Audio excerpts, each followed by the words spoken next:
Kama ningekuwa chuoni mwaka huu, basi huu ndio ujuzi ambao ningewekeza muda wa semester ya kwanza likizo pamoja na semester ya pili kuweza kuanza kutengeneza kipato.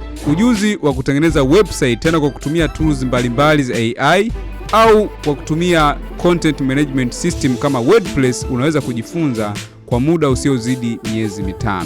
It depends na muda unaowekeza pamoja na uharaka wa wewe kutaka kumaster ujuzi huu.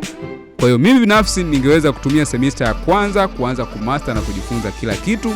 Then likizo pamoja na semester ya pili ningetumia kwa ajili ya kubuild portfolio kwa kutengeneza website 3 mpaka 5 ambazo naweza nikazitumia kwa ajili ya kumarket ili nipate wateja ambao watanipa kazi kwa mara ya kwanza. Na baada ya hapo ningeweza kuanza kutengeneza angalau 500,000 kwa kila project. So unaweza kufikiria hata wewe kuweza kuanza kujifunza ujuzi huu badala ya kutumia laptop yako kuweza kuangalia movie pekee au vitu ambavyo haviongezi thamani kwenye maisha yako.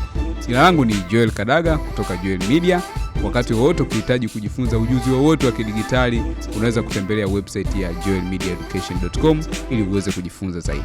Follow for more ili uendelee kupata madini zaidi ili tuweze kujifunza zaidi.